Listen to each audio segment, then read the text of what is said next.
So anyway, you're in Los Angeles. You're not in New York. You want to tell everyone how you got, because you used to be in New York. So how did you come about from New York and LA? Yeah. Well, first of all, thank you for having me on, Chris, No to problem. chat. My husband and I, we met in New York, and then we wound up, he's a Broadway performer as well. We both did theater in New York. That was the dream, to move from New York. I'm originally from Phoenix, Arizona. So New York is is a little far away, but I'm really grateful for the time I had in New York. And then my husband decided he wanted to go to law school, and he got a scholarship out to law school in LA. And then we made the move, and I'm being from Phoenix. It's LA is not like we would go to LA during the summer or San Diego during the summer. So it's not like it was brand new to me. Sure. I go and dance there a lot, and that's when we made the move. And that was 12 years ago now. So I've been out of New York for a little bit, and I lived in New York for about 7 years prior to that. Gosh, darn it. Where does the time, just saying that feels like I still feel like I'm like 21 sometimes. And then I'm like, nope. How old are you, if you don't mind me asking? Oh God, I'm not telling you that. However old you want me to be. Oh, well, I'm going to be 36 this year. So. Okay. All right. Yeah. Okay. No, we're kind of part of the same. We're part of the same time. You and I are part of the same, I will say. Okay. People would be like, just say your age. But we're part of the internet. When I was talking to somebody today about like when the internet first came about, like people, that's the generation. Super Mario Brothers. I remember when cassette tapes. Yeah, so that's kind of giving you a rough idea. It's a fun game to play. Guess my age while you're listening to this. It's a mystery too. Like, ooh, what is he? But no, yeah, I remember I was talking to somebody a couple of weeks ago about, my very first internet experiences, and like the major one, I think I was in college, and I think I was 2006-ish, and that's when Facebook started coming out, and it was only obviously for just college people, and like all my friends were like, you gotta get Facebook. I was like, what the hell is Facebook, man? Well, what are we doing? And then they're like, yeah, just get on it. That's only for college. And so we get on it, and then you just start. I don't even know how it was back then compared to today, but I mean, looking at pictures, and then like Chris is watching TV right now.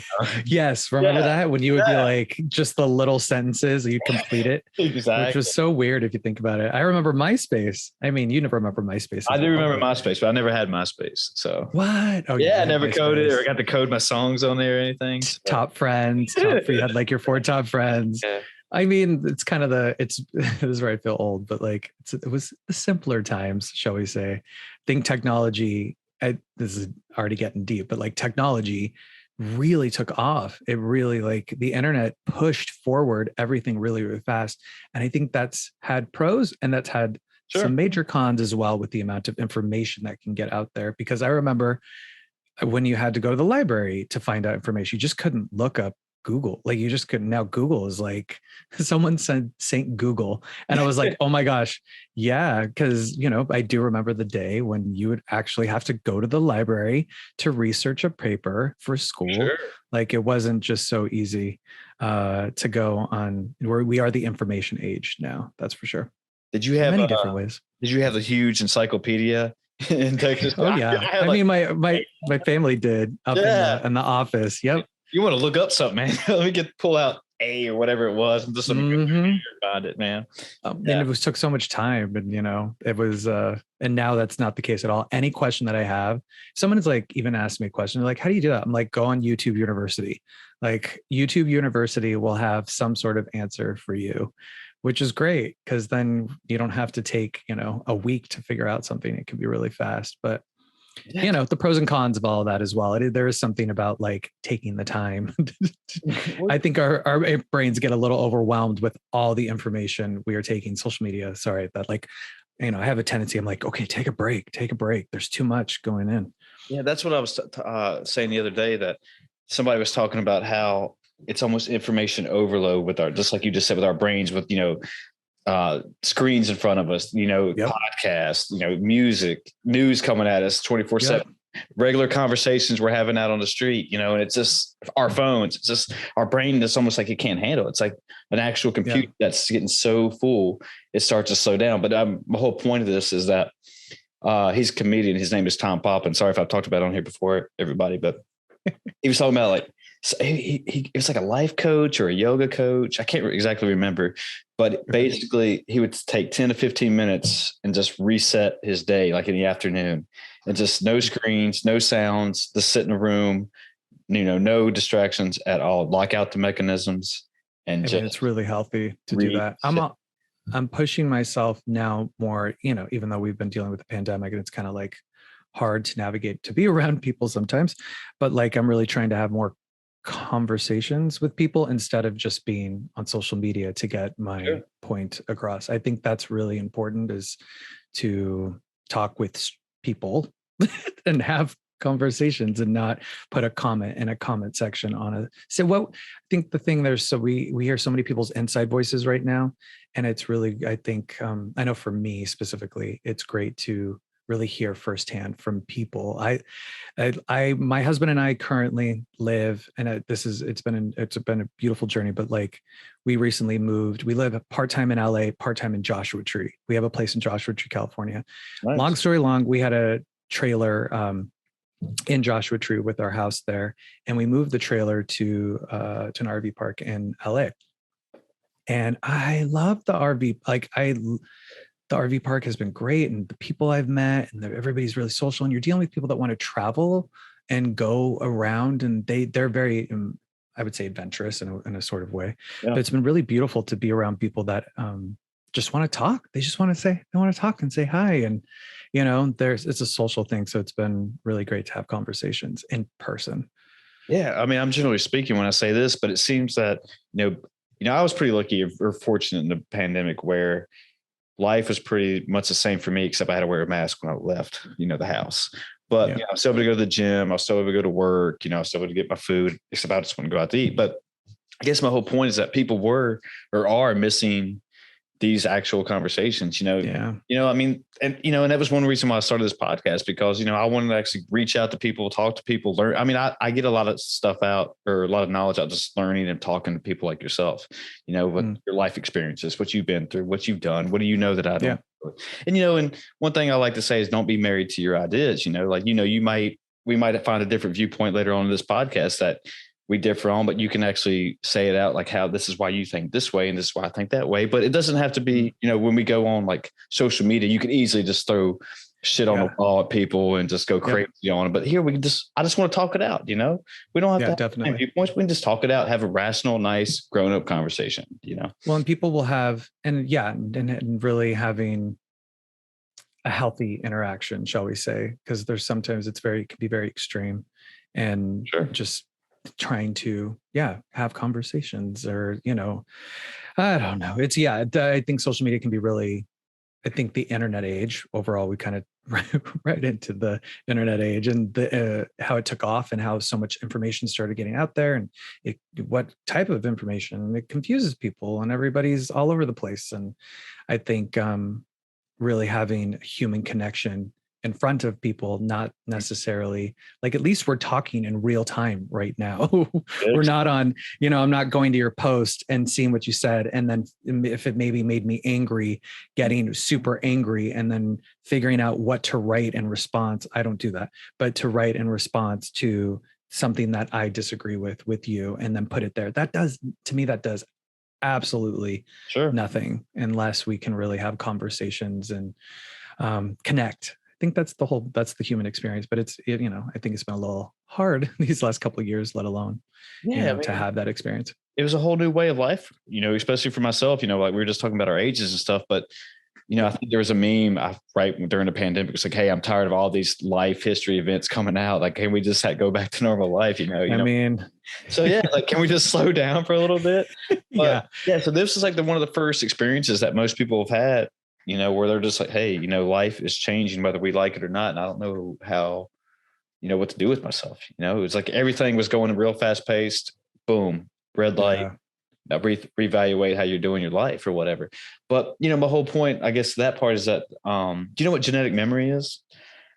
I mean, I can kind of get it from what you're saying, but so basically it seems like that, if I use the analogy, like, a bird dog, not many people can just teach it to bird hunt or whatever, a point at a bird, when it finds it, it just automatically knows, So somewhere down the line, it's just down in their brain. But the whole point of what I'm getting at is that it seems like we like, when I say we, like humans like telling stories. We like talking, before technology, before the internet age. I mean, that's what people did, get around and talk. We would dissect conversations, tell stories, whether they were fake or real or whatever. I mean, even before, before radio and before black and white television, you just keep going back, and that's sometimes I think about that, was that, like you said earlier, simpler times and stuff, but just getting together with the town storyteller or whatever, and like listen to them ramble. I don't know if I had a town storyteller, but I do think there definitely is. I mean, even being here where I am and talking to people like at the RV park, there's pride. People have pride in where in the community, and they even in where we are in Joshua Tree, where we're really in a place called Pioneer Town, and Pioneer Town used to be a old country western, Wild Wild West, Roy Rogers movie set, and then it turned into a city somewhat, but it's in the middle of the desert, in the middle of nowhere. It's become quite famous in its own thing, but it's still very small and still like. You look at night, you see the beautiful stars. I love it there so much. People take so much pride, and as they should, they take pride in the history of the town. Every year they have an anniversary to celebrate.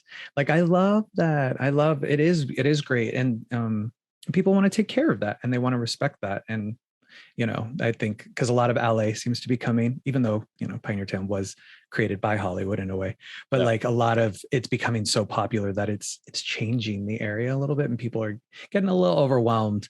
And I get that because it's a peaceful place, but again, people take pride in there. I'm glad that I love that they take pride in the community. Mm-hmm. And I think that's something that I wish we could see more of. And we do. I'm not saying I live in a big city, so or at least Los Angeles, it's kind of hard sometimes to have a community. It's a massive city, Yeah, a lot of people take pride in their towns. I'm from a really, really small town. No stoplights, all farmland. Oh my gosh. Yeah, very really. Yeah, 2 general stores. No stoplights, dude. Like, we have stop signs, but how big was the town? Like, population, we're not even called a town. It was called a community.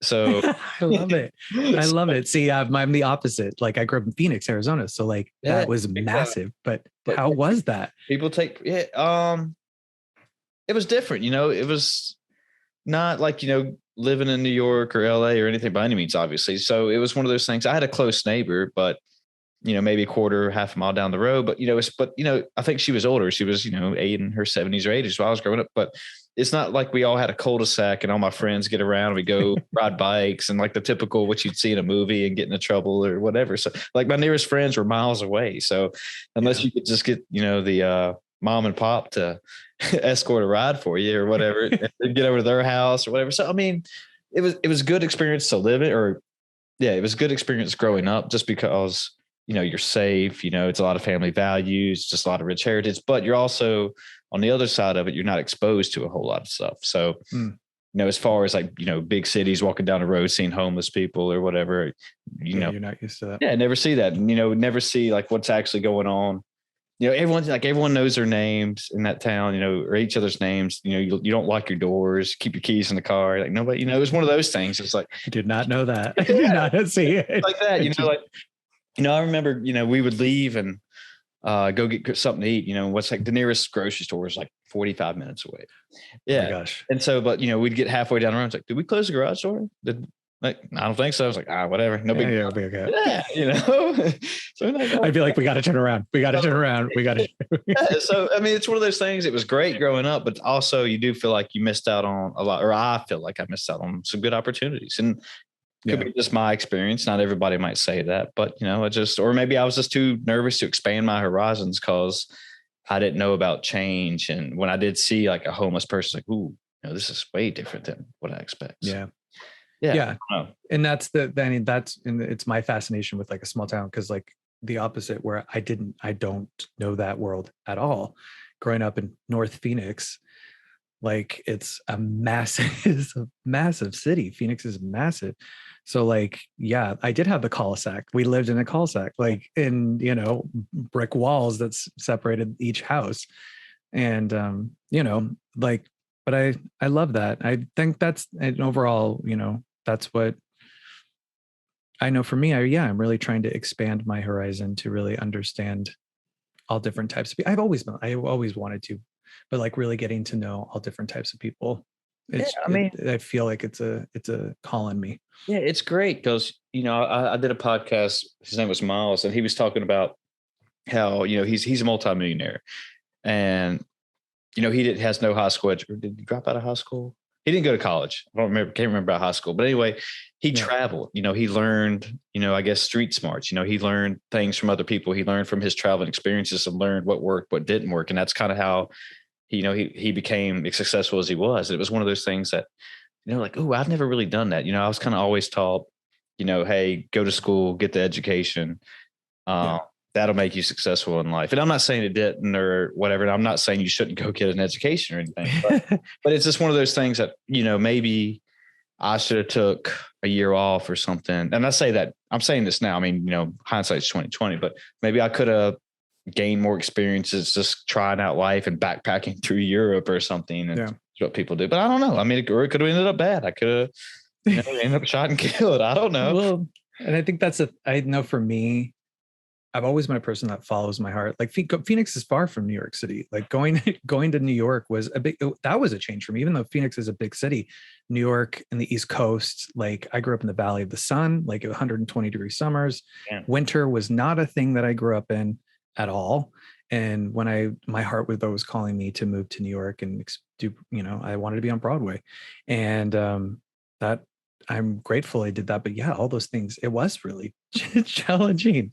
Not to say the least, it was really, really challenging, but there's different things. And I think it is really following your heart and seeing what, I try to, even when teaching, because I teach with teaching dance, I try to inspire people, to adults, especially, to create, and dance has helped me always to listen to my heart and it has guided me through life to help me understand how to move through life. And I truly would not be sitting here if it weren't for dance and being able to have that form of expression to allow me to follow my dreams, whatever that might be, whether that even just be, starting something new, or it doesn't necessarily have to be like when I say dream, it doesn't necessarily need to be this world-changing thing in the moment. Dreams are so many different things. And I really try to help people understand, what is the dream for you? Where are you in your life to expand out? Because we all have them. Like we do. I think it's just a matter of bringing them to life, or they sit there and then, I know I don't want to live in regret myself for being like, hey, I wish I would have done that. I really want to make sure that my last breath here, that I'm like, okay, I put my best foot forward, whatever that might be, into following that dream. Yeah, I'm glad you just said that too. And I got, this might be a two-part. I don't know if it's a two-part question or a two-part statement, whatever you want to call it. But so, because I agree, John Welborn, I don't know if you know who he is, but he's like a coach of power athlete. He's a guy I follow as far as coaching and CrossFit and weightlifting and all that good stuff. And he kind of wants to put that moral or value on his kids, saying that, when he's looking back on his life, on his deathbed, he doesn't want to be, like, damn, I wish I would have got that iPhone 14 or wherever we're at now, but like more, it's like, man, I'm looking back at, like, I'm glad I took that experience, or I took that leap of faith to, chase my dream. Just like you were saying, or, got to see the Grand Canyon or the, I've done that. Pyramids of Egypt, like that's what I always think about now, is just like, screw me materialistic things, I mean, like they're good and all, don't get me wrong. I like to do iPhones and stuff too, but it's just like, I feel like I'd have that memory of seeing the Grand Canyon, or seeing even LA, or I've never been there yet,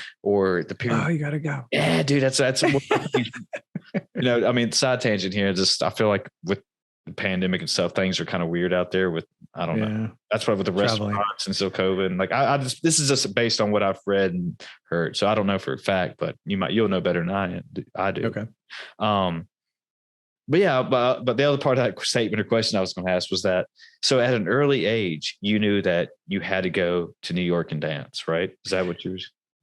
I mean, I knew I've always been creative. I think that's the thing. Like, I've always been creative, and I've tried to continue to tap into that. I found dance at a young age. My brother dances. So my older brother, about 6 years older than me, he dances, and that's what opened the door for that. But I started dance really when I was like 7, and I'm so glad I found that, because that's truly the thing that has kept me going in a way to follow my dreams. Yeah, to follow my dreams. And the dreams have evolved and changed. That is and that, I think that has come with age as well, to like be, oh, that's life. Yeah. Life, like nothing will ever stay the same, even though there was different. I remember when I moved to New York, and or when I was younger, yes, I want to go to New York. I want to be on Broadway. That was a goal. Made that a major goal. And then when I was in New York, I was like, I'm never leaving New York City. I love New York City. This is forever.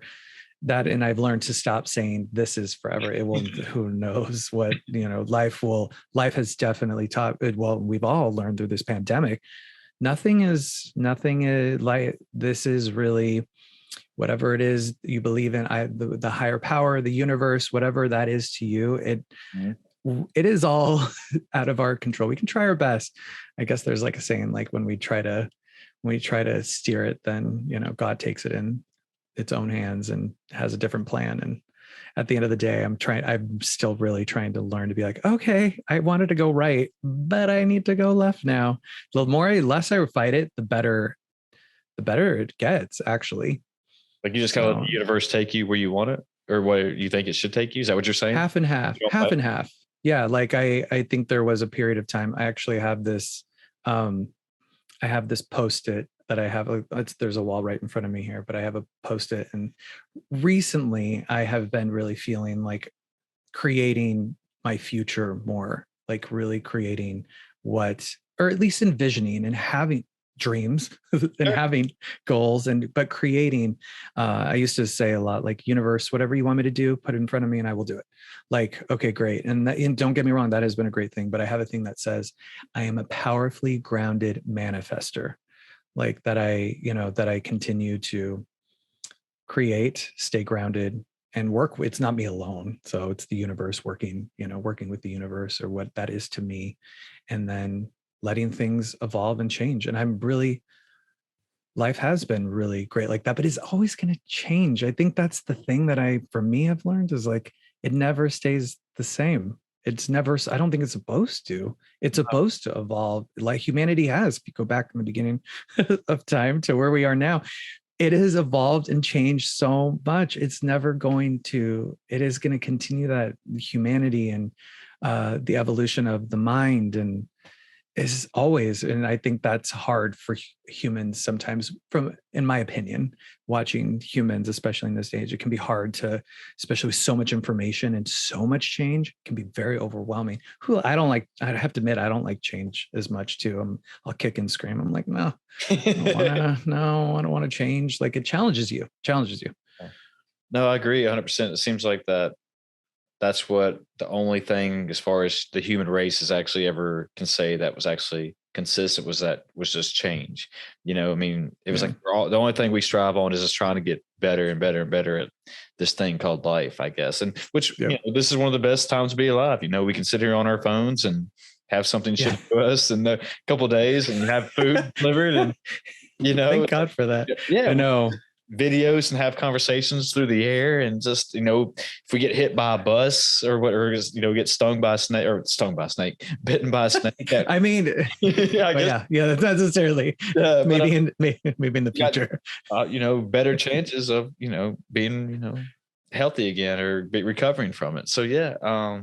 I hear you. And I think that's even through this global pandemic, like, we thank goodness to be able to zoom in, even though we're all a little like annoyed about it. Like, thank goodness, or be on our phone or do that. Like, we've had some distractions. I watch so much TV. I have to admit, I don't really watch a lot of TV, but man, through this pandemic, I was taken away in fantasy and creativity through television shows that, I loved, that I didn't even know I was going to love. Like, I was like, please just give me some sort of escape from this mentally right now, as I'm trapped. I feel trapped because I'm such a social person. So to pull that away from me was really difficult. It was really, really difficult. Did it just change? I was like, I'm fine, but I wasn't. Did it change? Did it just change like your mentality? I mean, you're not who you were as a person.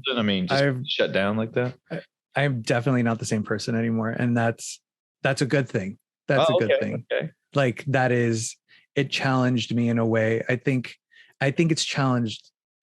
I can't speak for everybody else, but I will say that it seems that being stuck at home, or at least being challenged to kind of sit still for a moment, really woke everybody up in a way that it forces us to kind of look at ourselves and to say, you know, to sit with ourselves, which can not always be fun to sit with. We want the distractions. Yeah. And we didn't have that for a little bit. And you can see that it's tough. And then not only that, it's just been obviously crazy for the world in many different ways, you know, as we try to rebuild ourselves back up again after this. You know, history is it is being written right now in this very moment. And like you said, we are a part of that. We are definitely a part of that right now, what will be written into history books. I don't take that lightly either. I think that's the thing. Like I was very aware when we first went into lockdown. I remember I told my husband, I said, this is going to change our lives forever. Sure. Like that was the most wildest thing ever to witness. The world, not it was the world shut down, and like it was wild. It was just wild. And psychologically, I think that's the ripple effects from that have just been, you know. So that's why I love what I do. That's why personally, like I love that I've always used dance as a way to help me ever since I was a kid. And I love that through this pandemic, I've been able to really, because I teach virtual classes. So I didn't plan on that at all. I never planned ever to teach virtual classes from my home, not once in my life. And I had to go with the change of that. And it's been really amazing to see that as well, because I've been able to make friends with people from around the world that I've never met in person, that I barely heard speak, that I've only seen dance. And I've really just continued to try to inspire people. When in doubt, dance it out. Like that's my main motto, has been my main motto my whole life. When you're happy, dance. When you're sad, dance. When you're angry, dance. Whatever emotion, whatever human emotion you're feeling, just dance. And it has helped me to kind of get out those emotions. And I've had a lot of emotions these last couple of years. So you've always taught the classes virtually. Is that what you said? No, I have not. It just started. Pandemic you started. The pandemic. Okay. I mean, I created a workout video prior to the pandemic. Thank goodness I did that. But I wound up starting to teach dance virtual classes from my home, like in August of 2020. And because I was teaching prior, and then I needed a moment. Like I have to admit, when the pandemic hit, I was like, I need a moment. And I don't know if I can actually just get out there and do everything. But then I started teaching virtual classes and learning that.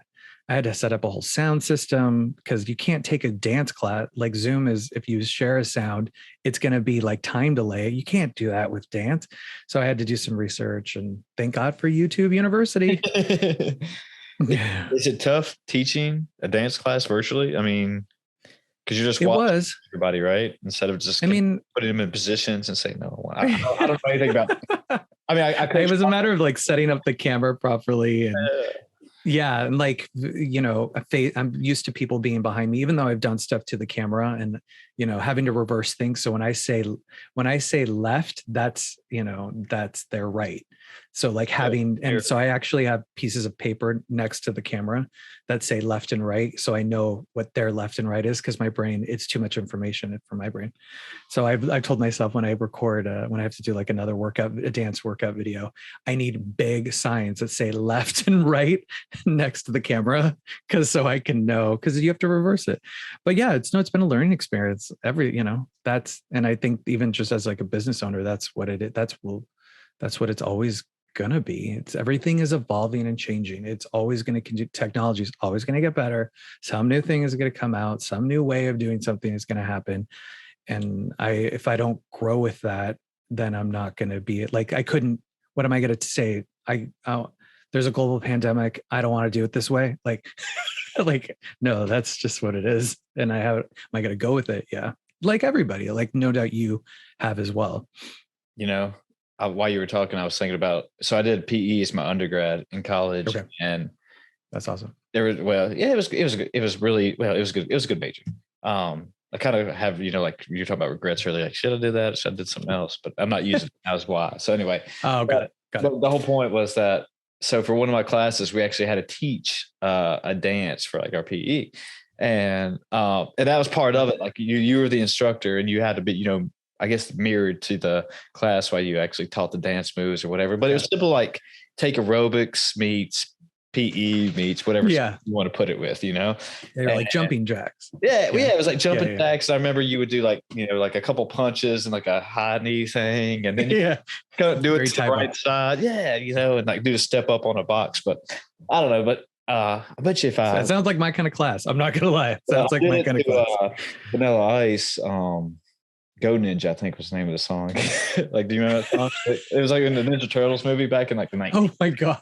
We are part of the same time. Yes. Yeah. So, I used to love the Ninja Turtles, by the way. I bet you that Jim's hiding on a flash drive somewhere. Maybe I need to put that on Instagram. But anyway, I was like, but yeah, I remember like the whole point, it was just me sitting in my apartment or house, whatever I was in there in my room, just actually learning to dance. And like I thought it would be so easy just to, oh God, it's so hard. Myself and just do it this way and do it this way. And like, if you finally get it right one time, I'm like, I'm golden. I got it. But I remember the day, like our teacher recorded, or the professor recorded us, like I messed up on one little thing. I was like, damn, I thought I had it, but I mean, you're like, I practiced, I was ready, but then you had new elements. That's why, because then you had the new element of being in front of people doing it, and then these new distractions there. I was so I was so proud of myself though, because I learned it. I got the music down, I had the timing down, and I actually had like some little ending stuff. I was doing like when it ends, like on that beat, I'm gonna I forgot what I was gonna do. Something I love it. Something stupid with Ninja Turtles, but man, I hope I can find that now. I'm gonna have to look for it more. But yeah, the whole point was just like it was so tough learning that. Yeah, muscle memory is what you tough. Do as far as you do like Broadway, right?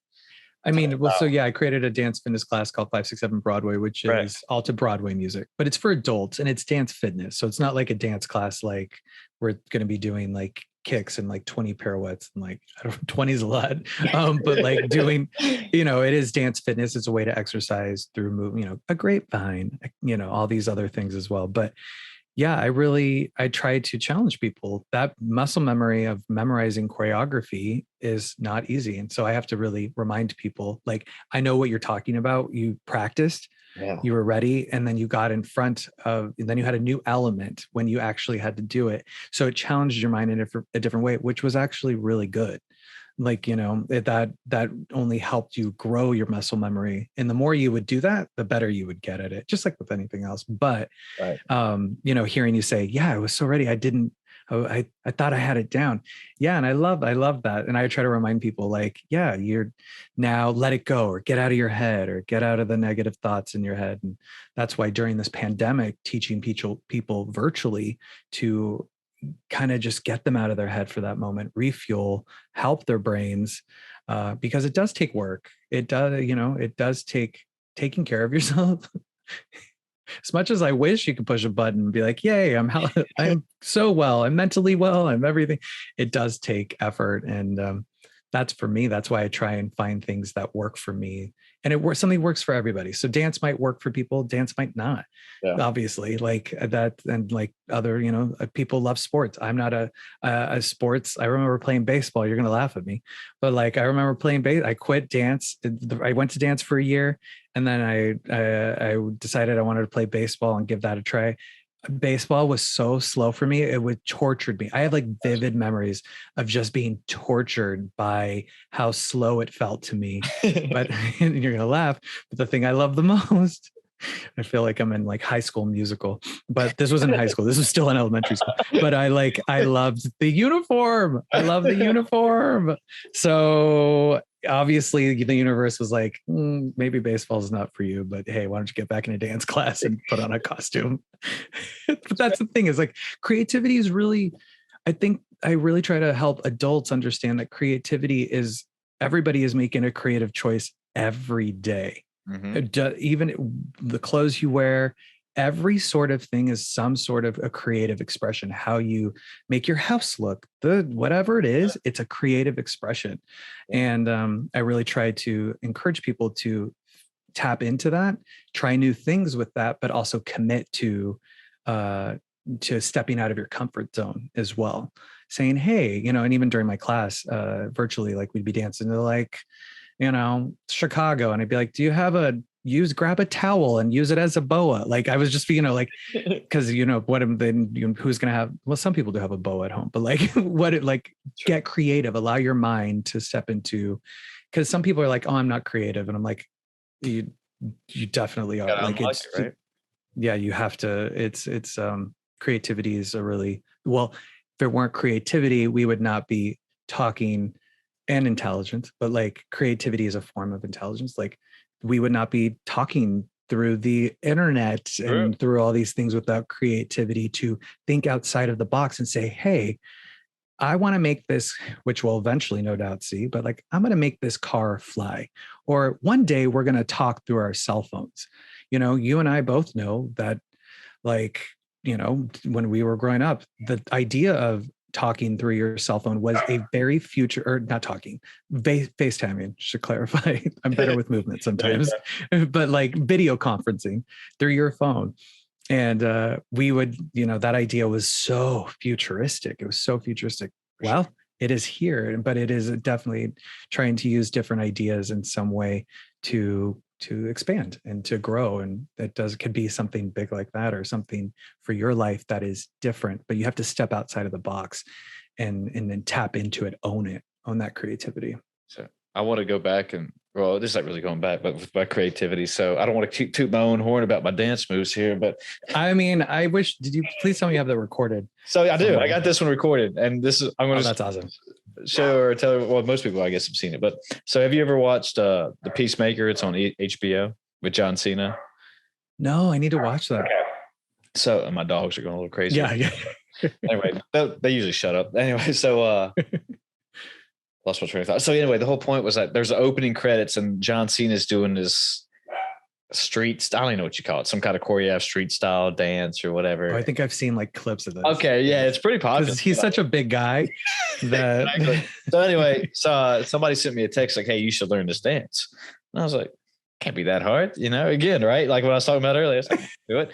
So I spent probably a day and a half trying to learn it and just watching that YouTube video over and over. It's breaking it down little by little by little. But it was, like you said, get out of your comfort zone and stuff. It was so cool doing it. Like I actually enjoyed learning to dance. It's because it was cool. Awesome. Fun. Yeah. And it was like, it's not really any wild, crazy moves, but it's on the Instagram reels if you want to see it. But it was fun to do. And I enjoyed doing it. And it kind of got me like, I could go off on different other little dances, I guess, and learn those and stuff. So it's fun. It was fun for me.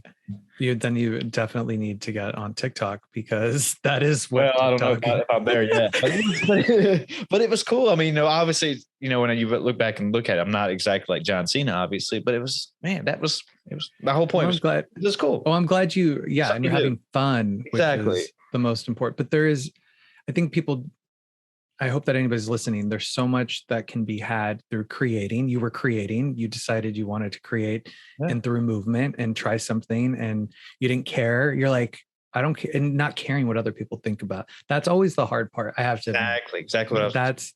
And that's why with me, even when I started dance when I was 7, and then people, I loved I loved it so much that no one was going to make me stop. But people made fun of me, that's for sure. But the thing is, it's really getting out of that mindset to say, hey, I don't care. Like you were like, hey, I'm going to want to learn this dance, I'm going to do it. And it seems like you didn't even think twice. Did you think about what people were going to say? No. So when I first started this podcast, that's what really was like, I was so worried about, you're throwing yourself out there to the world, to the internet, and you're like, hey, so, and just like we were talking about social media earlier, there's always going to be some asshole or somebody who's going to try to bring you down, and to say definitely random shit on the comments or whatever. And so I was like, hey man, and I forgot how many episodes I'm in now, but I was like, once I did that, I was like, I broke the barrier, I broke the wall. I was like, if I'm going to do this, you can't care what people are going to think, you can't. Definitely. Yeah. If you keep doing that, if you keep caring what people are going to say, then you'll never do anything at all, and it doesn't matter what you do in life. You could, I don't know, invent, the new currency, I guess, or new Bitcoin. I don't know. This is just weird. That's a whole new thing for my. Okay. I'm still trying to understand that change, but hey, okay, it will come. This is a better way to say it. So, like, what's your favorite movie? Oh gosh. Off the top of your head, what do you got? You're gonna laugh because you're gonna be like, this is the gayest comment. This is the gayest comment ever. Beaches, the movie with Bette Midler.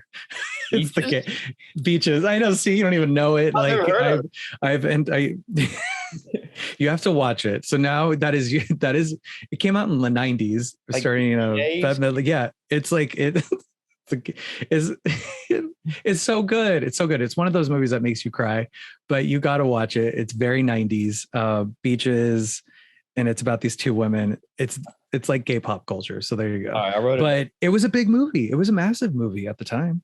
Okay. Well, sorry, that was a long answer for you were like, oh God, I asked him this question. No. I was thinking it'd be like a, I don't know, like Titanic Clueless. or Clueless, or I don't know. Why am I in the 90s now? I'm stuck in the 90s. Avatar, I don't know. What's another famous movie? I don't know. The new Batman, whatever. Titanic, another 90s movie. Yeah, God, I can't. All right. So anyway, I was thinking of you were going to say something like one of the most movies that made the most money out of ever the world or whatever. So anyway, the whole point is that, all right, so Titanic, great movie, made so much money at the box office, right? Tons of people love it. But there's always one guy out there that's just like, I fucking hated it. Definitely. You will always have that. Yeah, it's like, well, all right, that's cool, but why did you hate it? I ain't got to tell you. It's like, you're like, why? Why do you got to be so verbal about it? Yeah, why you just don't like it? Can you just walk away from it? Why are you saying you hated it then? And it's like, man, whatever. I ain't gonna tell you. Like, well, then, okay, that's fine. But if you can't tell us why you didn't like it, that's cool. But if you didn't like it, you didn't like it, I guess. But you don't have to go shitting on people who liked it, Yeah, definitely. I know. And that's the hard thing about, especially in this day and age, because everything we're putting I have to admit, if anybody's on social media or doing podcasts or doing YouTube stuff, whatever it is, a lot of people are putting themselves out there. And when it's out there, it's out there. It's out there for all these different types of people to have an opinion about what you're doing. And I've had to really learn to be just like, okay. I mean, I learned that at a young age. I'm not gonna lie. Being a male dancer growing up in Phoenix, Arizona, trust me, I heard what people, I know that people have opinions about me doing that. And, but I've learned to always, it's been a process, but yeah, owning who you are and letting other people, that's their problem. At the end of the day, all right, that's your problem. If you don't like it, you don't have to live my life. Yay, good for you. Are you glad, or I don't want to say glad, but do you think it was a good experience to go through that as a young child, just because it made you into like saying like, all right, yeah, screw you. You don't have to care about me. I mean, or is it, you wish you would have gone through it? I mean, that's a deep, that's a good question. You don't have to really good. Don't. I totally do. I think it's a really good question. I think it has shaped, I not only did I dance, but I knew I was gay and people knew I was gay. That's another thing too. Like people knew, and when I say gay, like I just knew that I liked guys. Like that was, and it wasn't a question to me, just as much as I liked dancing. It was not a question to me at all. And that was the hard part, was dealing with people that just pushed me, just not just slightly like pushed me, wanted to push me down hard for just being me. And I think, I'm really, in a way, have learned a lot, but I also, I do want to help. Everything I kind of do now, I do strive to help the next generation, shall we say. And I have to admit, the next generation seems they're growing a lot in their own way, as each generation does. But I do want to help the younger me's, the next generation that is, knows who they are, that they don't get that. But that, unfortunately, I think the thing that you and I have said too is that's life. Like that is life, but also too, how can I help? How can we help protect everybody like, I'll tell you, there was an interesting thing that happened in junior high that I have always taken with me from that thing. So I grew up in a private school up until 7th grade. And then I went to this public school in 7th grade. So I was already dance was, I loved dance. Like I was dance class and everything and going to dance competitions. And in seventh grade was rough. It was rough. There was they knew people, and it's already hard enough as a kid, and there was people were just horrible to me. And there was this one guy particularly that I will never forget, like being in PE, and he would say the worst. I don't even want to say, but he would say the worst things to me, the worst. And I remember, and I looked back, and I thank my younger self for making this choice, but I wouldn't say anything. Yeah. And I wouldn't say anything in a way that was like coward, like, oh, I'm scared of you. It was that I knew it wasn't worth it. Like I remember being like, don't say it. It's not worth it. It's not worth it. It's his thing. It's not worth it. And I would calmly tie my shoes. And I look back, I'm like, I don't know how I did that, but because I have to admit, in this day and age, I'd be like, what? Like still start a little bit, like, no, don't set. It's good to have some boundaries. But I long story long with this is that I wound up doing the school talent show because I was like, I'm going to show people what I do, because they all are assuming they've never seen me dance. They're only assuming what they think of me. Yeah. And I was like, I'm going to show them. And I remember I did this dance with a girl from my dance studio, and we did One Sweet Day by Boys to Men and Mariah Carey. We did a duo. And when we finished the number, everybody, this is in the junior high school auditorium, and everybody, we got a standing ovation, and it was the weirdest feeling I've ever felt in my life, because it went from people hating me to people loving what I did, because it did what I knew that once, sorry, that sounds like so, but I was like, my heart was like, just show them. And once I did that, then it changed everything. With that guy specifically, he then proceeded to later, he came up to me and he apologized to me, and he said, the reason I made so much fun of you was because I want to dance too. And you were doing what I wanted to do. And he asked for like my approval, like apology and approval. And he was like, I want to start dance. And I was like, great. But let me tell you, not only did that happen, so that was great. And we became friends, and but he became a professional dancer. Really? He became one of the biggest bullies in my life, who bullied me for dance, like hardcore bullied me for dance, became a professional dancer. And I'll never forget, I was working in Vegas on a musical, and he was performing in a show. And I passed by the Bellagio in the taxi, and I saw the billboard for the show that he was in. And I was like, who would have thought at seventh grade, when I was tying my shoe and while you were making fun of me, and all those moments, that you would have this. And to me, I really tried to hold on to that, of like, you by standing and doing, following your heart and pushing, like, I think kind of the theme that we've been discussing is like getting out of our heads, stepping out of our comfort zone, and not caring what other people think in a healthy way. That there's really kind of cool magic things that can happen because it influences other people, whether we understand that or not. It does. Your followers could have seen, or people around you could have seen, oh, look at what he's doing. Oh, I want to look at, okay, I like that he's doing that. Look, he's having fun. I really want more fun in my life. I'm going to try what he's doing, because he looks like he's having fun, and it looks like he's doing well. And I need that. You never know. You just never know. And that was a moment that I learned in seventh grade. You just never know. But also I learned too, like, I don't need to dance for other people's approval either. So I'll put that clause in. I mean, that's really awesome of you, like at that early age, to know that, oh, all right, yeah, I'll just let him talk shit or whatever, and I'll just keep moving on. I don't know how I did that. Yeah, I mean, I don't know how I did. I really don't know how I did that. I guess is what I would say. That's yeah, awesome. I sat there. I can seriously see myself tying my shoe. I just remember, and then he would actually get mad. He would be like, why don't you say anything? Why don't you say anything? Why don't you fight me? You want to fight me? Like you, and it was like a movie. And I just tie my shoe, and then I'd walk away, knowing very well that we would never fight, which is weird. I don't know. And then to hear him say, hey, I want to dance too. And that's why I made so much fun of you.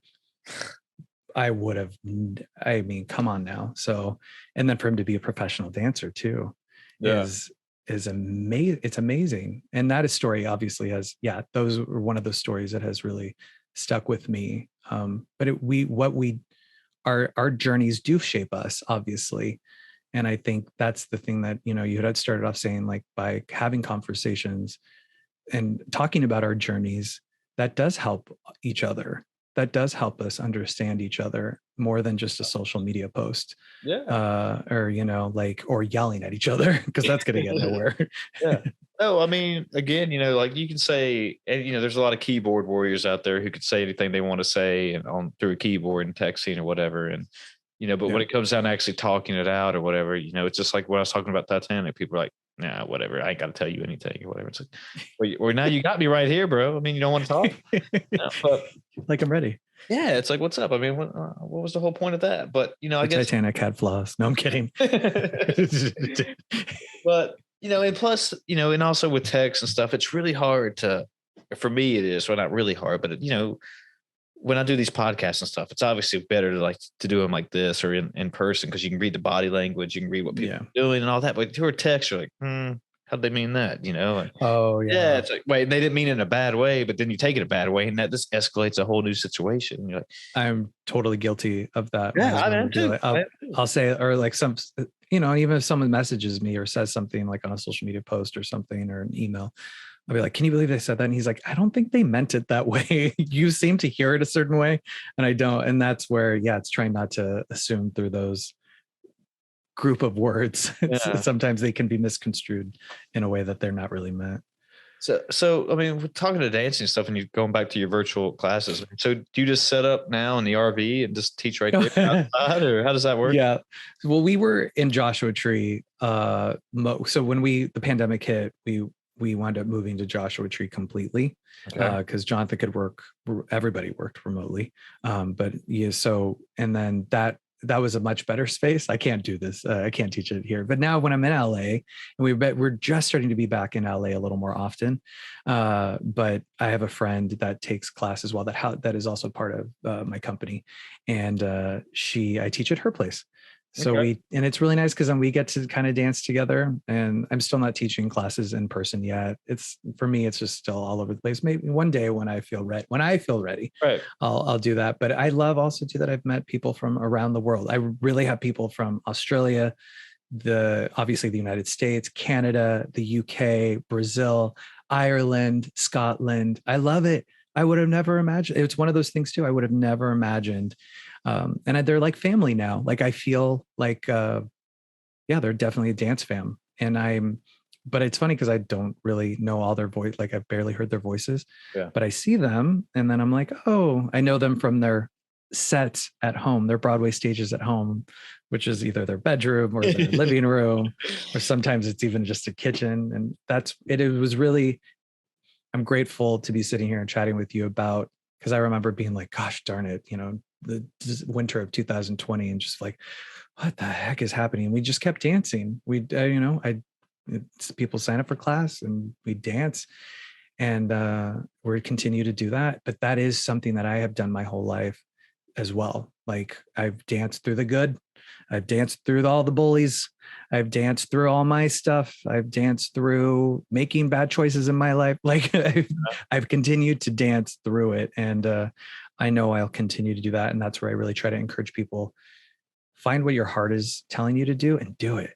Like I'm here, I support you on that. And because I know for me, and I'm not just saying that, like I know for me, when I do that, there is really magic within that.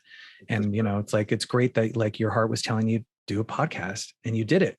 Yeah. It's scary as heck sometimes too. You're like, I don't know what I like, even with virtual classes, I don't know what I was doing. Even though I've done all this other stuff, I still had to learn some brand new way to do something.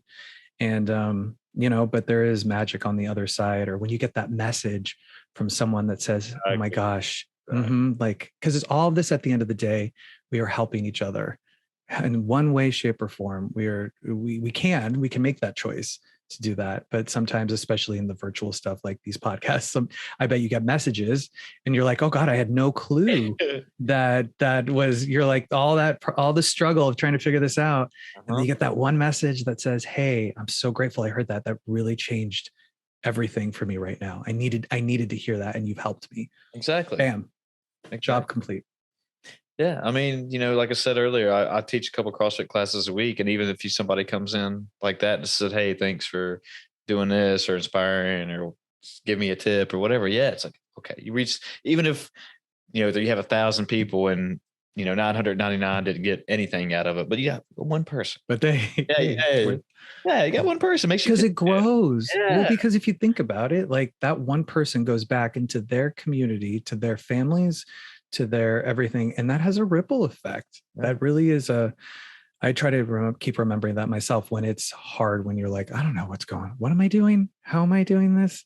I love that you teach CrossFit. CrossFit is hard. I love it. Yeah, I got into it 9 years ago, and it was one of those things that, after college, I wanted something that still, I could work out and, kind of challenge me and get my competition, gears out of the way, or keep them moving, whatever you want to say, I guess. And then, it's the same thing. I just stuck with it, and it just makes sense to me, like I enjoy it, and then, just especially after work and stuff, it's one of those things that you just not only physically stronger, but mentally stronger too, just putting yourself through those type of workouts. And you're like, hey, I can do this, it just, it makes, I've always said this a lot of times on here, but it makes life outside of CrossFit or the world, whatever you say, a lot easier in my point of view, Well, yeah, you're getting a lot of energy out, and you're taking care of yourself. Like, well, the most important thing is you're taking care of yourself. But like, yeah, there's that's really it is powerful.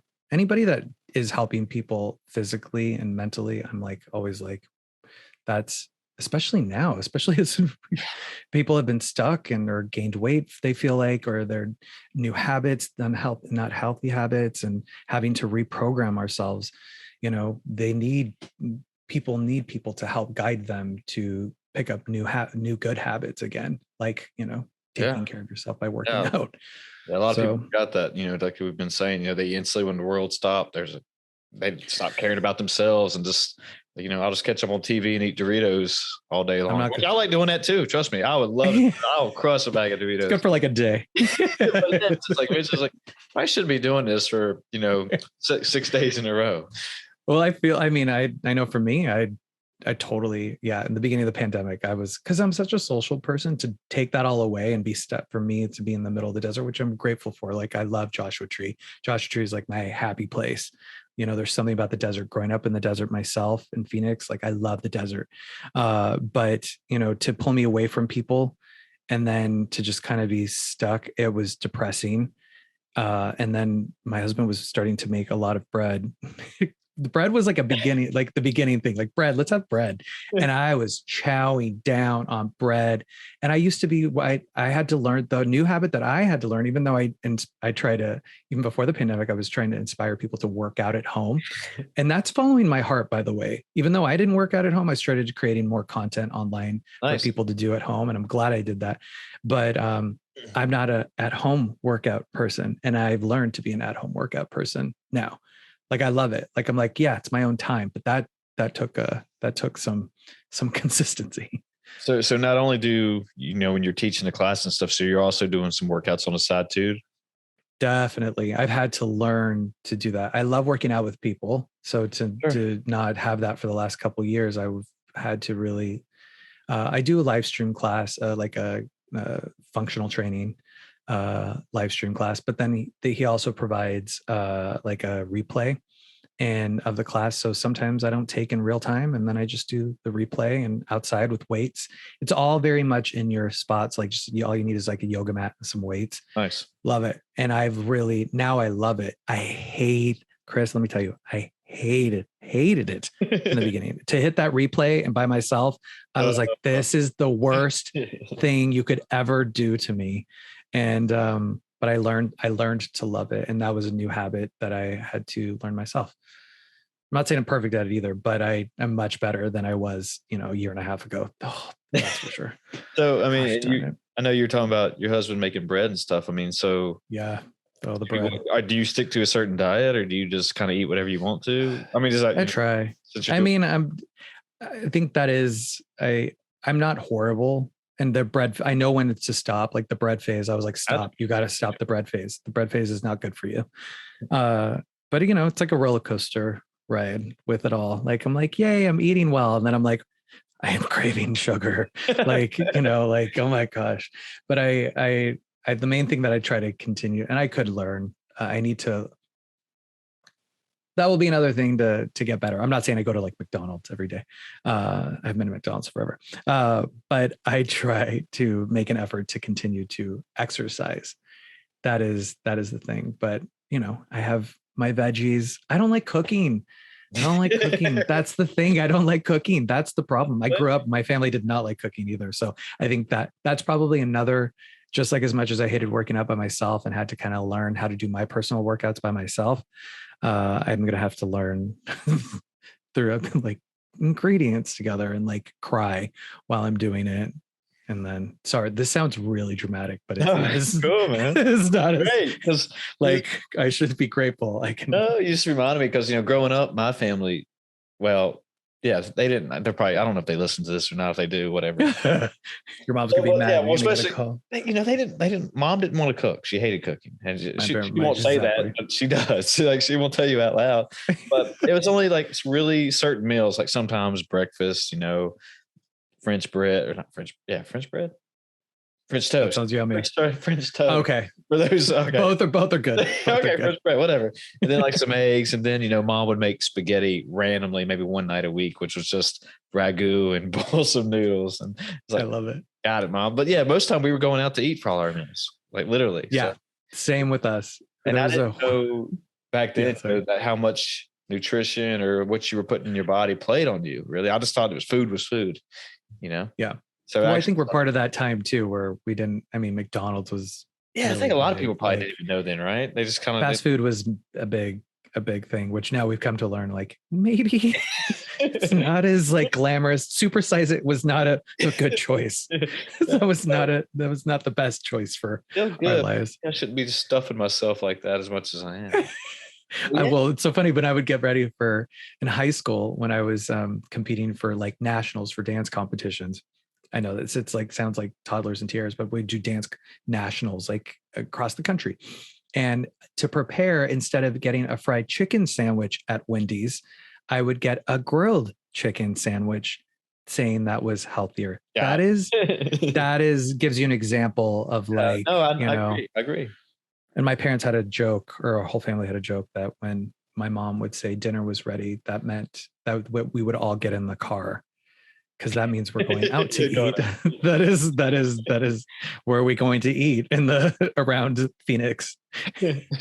What's a dance competition like? I mean, have you seen Dance Moms, the reality show Dance Moms? Okay, good. It's probably best you haven't. It's dance competition. You prepare. It's kind of like toddlers and tiaras, sort of, but it's dance wise. So you compete regionally. Like I compete in Arizona with my dance studio.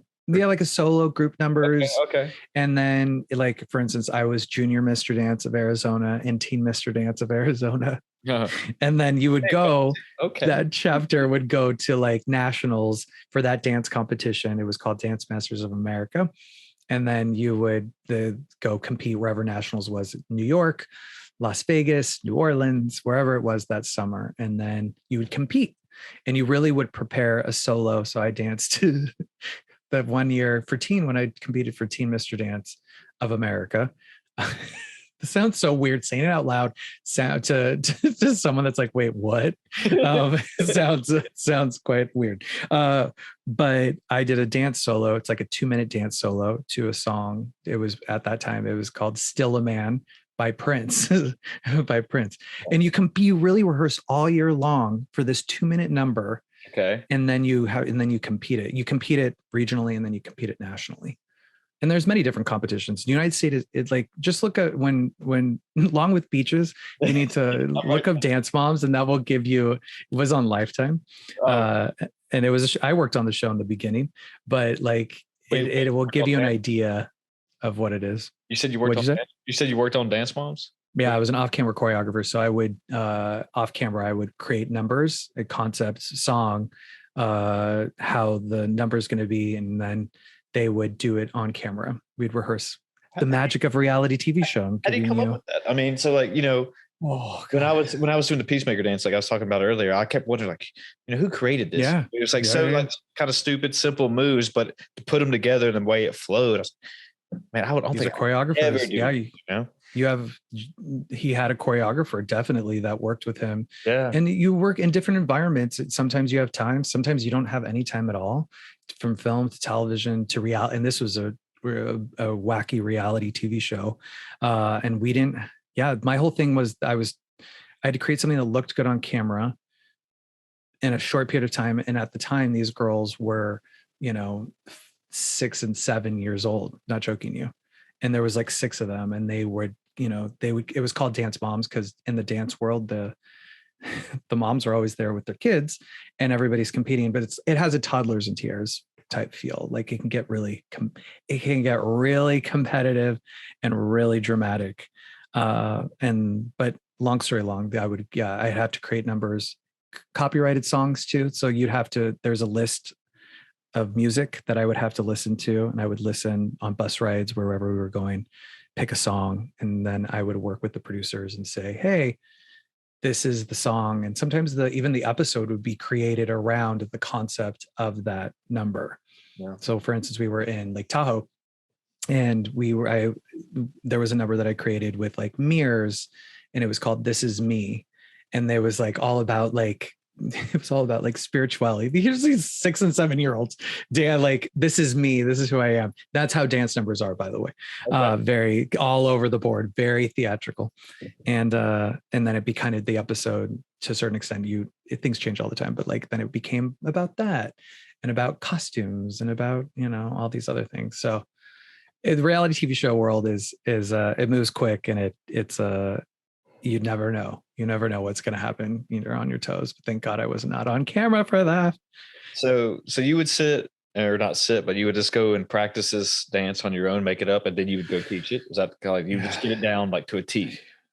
Yeah, I mean, and sometimes you wouldn't have a lot of time, and working with 6 and 7 year olds with no time at all. Luckily, I kind of knew how they worked, and I would pull different numbers that they've done in the past together and piece them together. And then the main teacher, her name is Abby, she would work on really getting everything together. They, these girls had already experienced dance competitions that kind of knew, but they had never, again, like I was saying, it's like I rehearsed all year for a 2-minute number. These girls would rehearse 2 weeks sometimes for new numbers, and but they did amazing. And it's crazy because some of them, they've all gone to like, Dance Moms has been on for a while, but they've all gone on to like do amazing things. They're adults now, which is weird. And, they're in movies and TV shows like JoJo.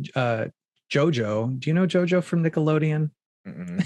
I love this when I say you're like, what are you doing? Stop. You're like, Nickelodeon, but she's a big Nickelodeon star now. She was on Dance Moms. JoJo. So wait. Yeah. JoJo Siwa. Singer? No. Yeah, singer, actress, and dance. She started as a dancer, and then she became a big Nickelodeon like a pop star kind of thing, or no? Yeah. Wait, this kind of sounds familiar now. Maybe I do know JoJo. You probably have seen her for sure, but she was started on Dance Moms. Here right now, so I could like show me a picture. Maddie Ziegler, who went on to she's done so much, and it's been amazing to see them from their first filming their first episode of Dance Moms to that. And that will give you an insight into the world that I kind of grew up in the competitive dance world. I've always wanted to know that, how people can play an instrument just from ear, I guess, they just hear the song and then they go on a piano and play it. So like, if you see a dance and you just watch it for the first time, never knowing the choreograph, can you just go out there and just start doing it? No. Good. Okay.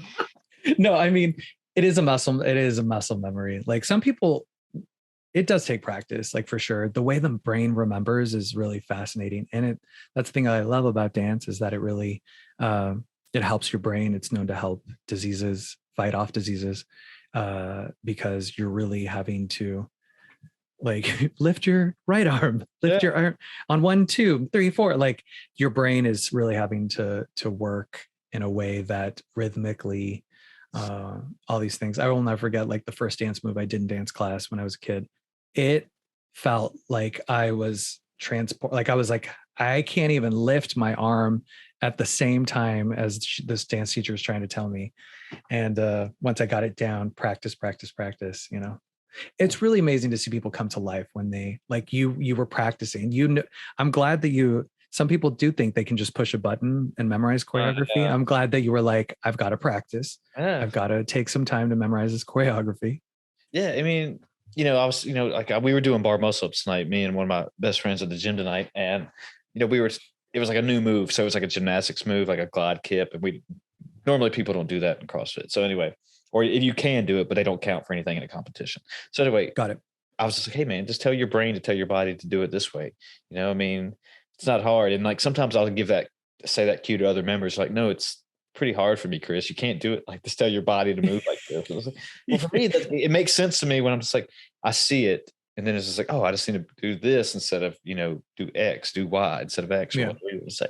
So yeah, I get it. Just like, even when I was learning that dance or whatever, I was like, all right. So it got to where I didn't have to think about really what I was doing, if that makes sense. Like, I just kind of knew my body was naturally, what motor control? What's the word am I looking for? It just do that. And like it goes on autopilot. Yeah. And then I felt like that if I did one move wrong, it goes, oh, you messed up, restart. Like I automatically just knew, like, hey, that was not the way it goes. And then you go back to square muscle memory. Your body it does remember. It totally does remember when you do if over and over again. That's why people will be like, I got to do it again. I'm like, yep, you got to do it again because your body will remember. And then your body will tell you, oh, that was not the right move. And then when you can go on autopilot, that's good that you were able to go on autopilot. Yeah. I mean, just like, it just, because that's where you want it just happened. I was like, hey, I'm just doing this without this kind of this. I was more, I think, just listening to the song than just knowing my cues from there, I guess. I don't know if that's normally people do, but that's what I knew how to move. It was just kind of like, all right, here comes my cue. Now that's good. Yeah. That's really good. You connected to the music. Mm-hmm. I think that's another thing too, these things are really, it's a really creative art form. You're connecting to music. Music is really magical, in my opinion. It's a drug. Not even my opinion. Like, it's an incredible art form, and to combine movement into music is just absolutely. So I love that you connected to it. You connected to it, and you got lost into it. And you're like, you were aware, but I'll never forget when I was competing one time. It was kind of when I was coming into my own of like really in high school of like really taking it to the next level in dance. And when I got on stage, I just remember kind of like letting go. I practiced so much, but like I just let go. And I kind of remember what happens. And then I got off stage and I was like, oh my God, I only remember bits and pieces of that moment, but it felt absolutely incredible. It felt absolutely amazing. And, with any art form, any physical art form, it really does feel amazing when you can like let it go and just kind of be there in the moment and feel your strength and just allow yourself to be in the present moment and not in the future and not in the past. Do you find yourself listening to a lot of music? I mean, that might be a stupid question, but yeah, it's not a stupid question at all. Yeah, well, I mean, I feel like you're constantly always just listening to new music. 100. And you're very intuitive, because that is, yes, I love music. Yeah, music is this headset is like, or my AirPods, especially through this pandemic and through my whole life, but especially through this pandemic, I need music badly. Music helps me. It helps me feel. It helps me, hypes me up. It also makes me, if I'm feeling something and I just put on a sad song, like I need it. And randomly now, I like. I never used to like spa music. Like I like spa music, but like relaxing music just kind of always made me like, oh, whatever. I like love relaxing. I'm like, put on Spa Station on iTunes, and I'm like lying down. So, Spa Station. I don't even know. I don't know what that is, but I guess obviously it's what you would be hearing in the spa, right? Yeah. It's something it's really like relaxing, like a piano, like, or a flute, or like a violin. All these things, and or water in a river, like all those things that sometimes I'd be like, oh God. But now, through this pandemic, I've needed to relax. As you can see, I get very excited. Like being stuck in our house, like I was like, like give me trickling water in a river in my ears, please. So before you, all right. So I don't know, this might be just a stupid question. So before dance competitions or whatever, sometimes I guess what I'm getting at is that before CrossFit competitions that I've done, or before anything big, a lot of people say they got to get this hyped up music and get pumped up and going. But I've heard also that through, I think, podcasts, and I don't know where else I've heard this at, but it was something along the lines saying that you should actually listen to calming music before a big show, keep your heart rate down, to sit there and just relax and stay like a chill vibe. Oh, I should have said chill vibe, but yeah, something like that. Before, instead of sitting there like, jamming out the Eminem, or whatever, like go out the. Is that make sense, or? It kind of depends on the environment. Like, let's say I have to do something in front of an audience, like a big audience, and it needs to be really energetic. And I need to come out feeling woo, like, then I have, then I'll use something to center myself, but I won't want to exhaust my energy prior to that. Yeah. Like I'll rest, make sure to try to get rest prior to something big, eat well, stay hydrated, all the things that help you so that you can have the energy for that moment. But yeah, it can't be, for instance, like, before a dance competition, dance competition is so long ago, but I would eat the night before competing, I would have pasta to fuel up, and I have a lot of pasta, and I would fuel up with that. That worked for me then. I necessarily wouldn't do that now, but like that worked for me. And I fuel up, and then, competing for that, and it depended on my solo, but overall you have to let go. I think that's the thing that dance has taught me, is to let go. You just you can prepare all you want. And it is good to, obviously you need to prepare, and that's the best thing. And you got to trust that. And you got to say, you know what? I have put in the work. I have put in the effort. I don't look back and say, I wish I would have done more. Like, I know that I did what I should be doing. And now I have to trust it and let go and not get in the way of it. And I continue to have to do that to this day. But yeah, if I were to, like, for instance, if I, like you saw that Good Day New York segment, I made sure to, like, that day I didn't do a lot because I had been traveling. I had to New York. We got to New York a day early.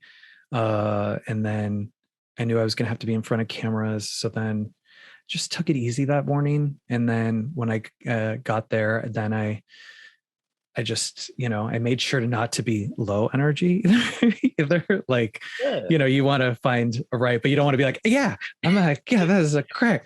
Well, because then you're like, gosh darn it, calm down. But even when I had to film a workout video, I do have to kind of calm. Like, I can't be around people a lot. I will say that. Like, I actually I need my alone time, because then that pulls the energy from me. If I have to give out a lot of energy, I try to take some time for myself prior and make sure that I don't have a lot of distractions. It's interesting that, because you got to find your even keel just to know what, I guess you read the room and know what, what am I trying to say? Definitely. Yeah. Read the room, and just, you don't want to be too energetic. You don't want to be too calm. If you have, like you said, what were they? Fox 8? Which I don't know why I said Fox 8. The Fox. I think it was like, New York. Okay, the New York segment or whatever. But you don't want to, Good Day New York. Be jumping off the wall. You just got to know, like, like, how do I need to be there? It's just, because I would be the same way if I was looking for a dance instructor or even a CrossFit instructor, or whatever. You want to go in there and just like, all right, how, what's their personality like? Hey, what's their energy like? What are they be? How are they with me? Are they having a good day? Or are they having a bad day? Am I catching them on the bad day and they're going to hate me and they're going to hate everything I do? Then you're just like, immediately first impression, like, nah, I'm out of here. I don't want to do this class. You and being authentically yourself. I think that's too, is like showing up as you, because that you can definitely tell when somebody is putting on a show and they're not. You're like, okay, this is, or you can tell when they don't care. Yeah, you're like, I don't care. Exactly. You're like, oh God, this is a job. This definitely is a job for you. When you have to be around in front of, like, as a teacher, even before the pandemic, teaching in front of people, my job was to, and it still is, but to, bring that energy in that moment. And that's always the hardest part of, like, reading the room, but also if the room is low, how do I get them to come up in a way that they're not going to be like, hating me. But that all too is just trusting and letting go and not overdoing it. I remember for an audition I had, this was auditioning specifically, but I had a big audition for a callback for a national tour. And I had been going to acting school prior to that because I wanted to get out of more dancing and do more roles. And the callback, I made sure to not, I walked a lot around New York City so that I got some of my energy out. Because when you have to stand, like usually like this, I was going to have to sing. Oh, this one, actually, this callback, I was only going to have to sing and read sides. And it can be nerve wracking when you have a lot of nerves going. If you don't get that out a little bit, you can feel your energy as you have to stand there. So I learned and I had learned that in acting school, to get that energy out a little bit, practice relaxation, but also get the energy out. So I walked a good like 5 blocks. I got off subway stops prior to where my callback was at. And then I was just at the right spot to be able to be in front of people and not be like, hey, like, yeah, what do you want me to sing? I'll sing for you. Like, it was more like, yeah, I'm here. What do you need me to do? You know, I was calm myself, but that does take practice. It just doesn't happen. Are you a naturally high energy person altogether, do you think? Yes and no. Like, yeah, I definitely am. And then I definitely can deplete myself. That is something that I'm working on currently, is that I love to give and I love to be around people and I love to help people. But then I also sometimes don't know how to turn it off, or I don't realize I'm on low, like my fuel level is low. And then I wake up and I'm angry and like tired and I'm like, what's wrong? And, you know, it's something that I'm continuing to find ways to, you know, I'm not going to do 3 podcasts in a day, or like, you know, or teach a class and then do all these things that will throw me all my energy out. So I really try to find ways to properly give my energy. That's why I really admire. And also too, I'm really trying to learn from other people as well that I admire. Like when you see somebody that's really busy, how do they do it? How do they, and they're like, and they seem sane. How do they do it?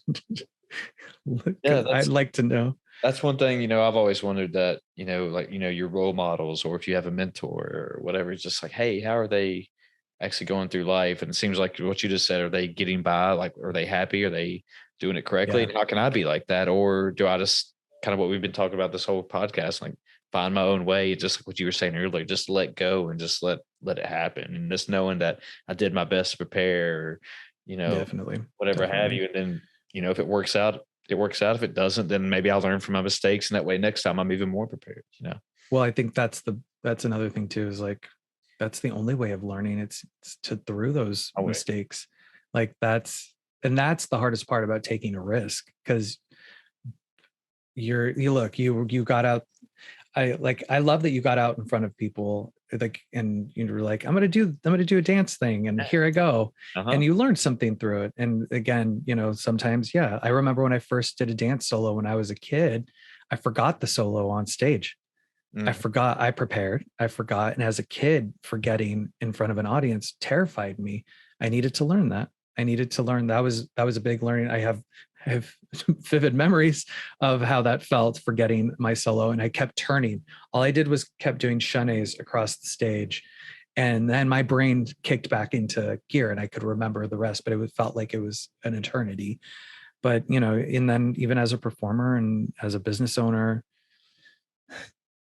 I think the thing we've been discussing too is change. Yeah. Like things just change and they grow. And in order to do that, you kind of have to, sometimes it's not that you're falling, it's that you're just learning and growing. And if I say, well, that was a mistake, that should have never happened. Don't get me wrong. There's some things that obviously, but like overall, like if I step out of my comfort zone and it didn't go the exact way that I thought it should, if I beat myself up or if I focus on that and don't use it as a learning opportunity, I am going to be miserable. And I do remember that time when I was doing that. So I will say that's why I can tell you I was miserable, because I kept saying, well, that should be that way. That scenario should be it. This should have turned out, I did all the work and this should have turned out this way, but it didn't. And well, I wish that wouldn't have happened. And then I focus. It's my ego. It was my ego. And I try to now just be like, okay, well, I'm not saying this is easy for me either. I'm not being like, yeah, mistakes happen. You got to handle it. Like I know, like, I'm like, oh, I wish that didn't happen. Like, why did that? Like, oh God, I'm just, that feels humiliating. I don't know. Like, I did that on camera. I forgot something and everybody got to witness me forgetting something.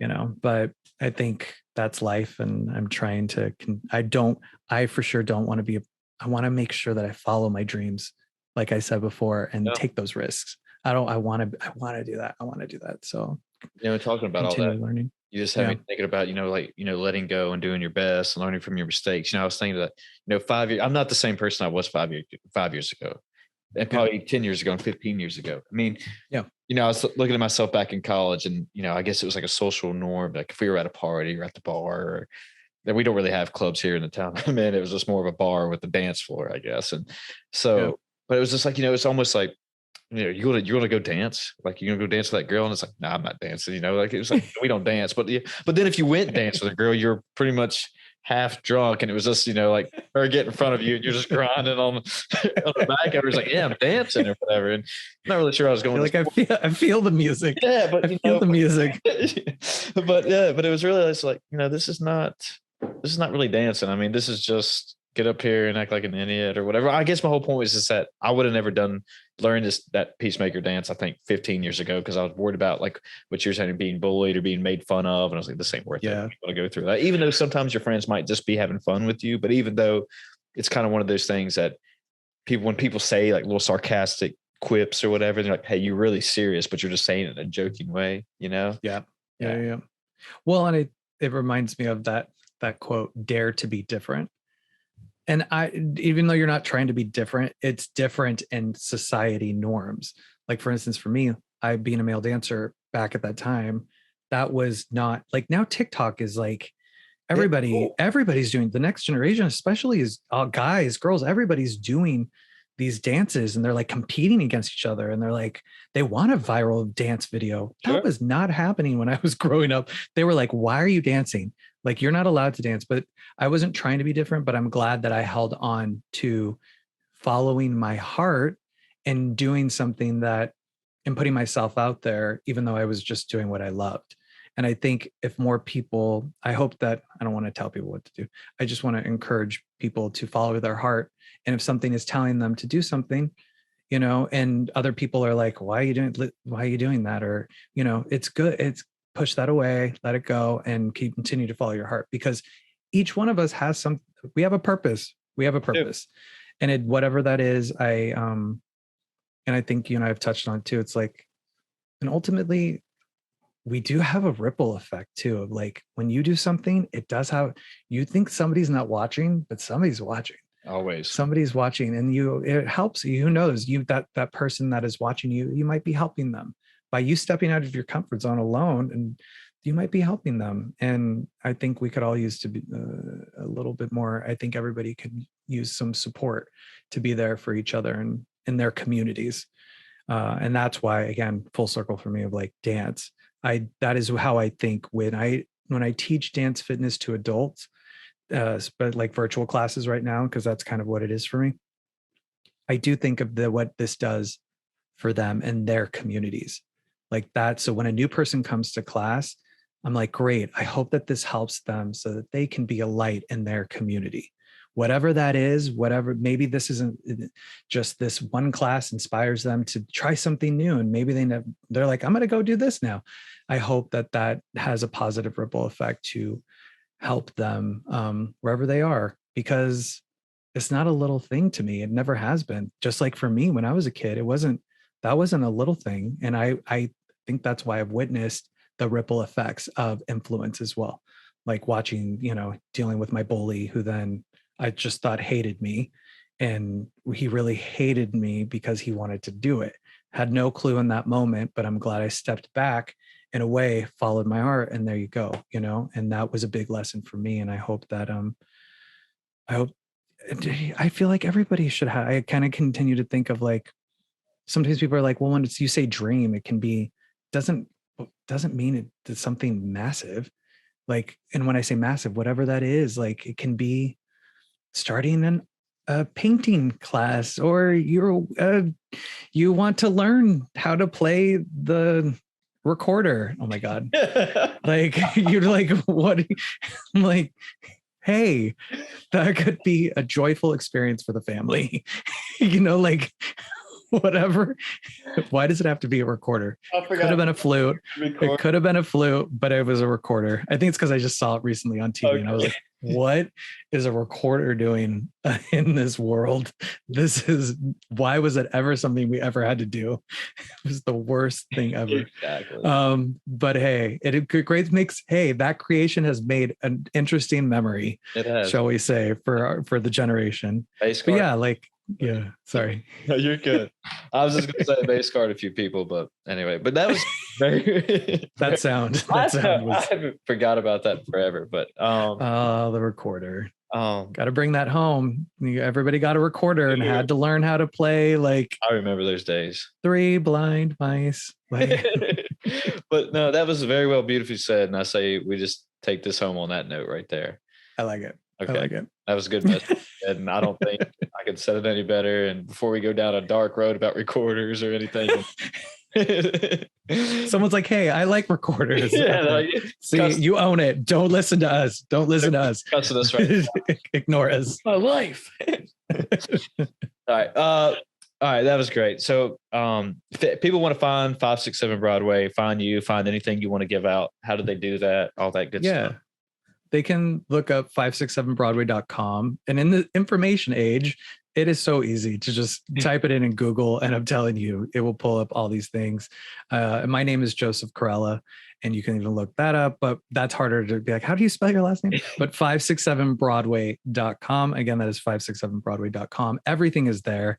And if you ever have any questions, don't hesitate there's an email link. You can email me, and I'm happy to answer any questions you might have.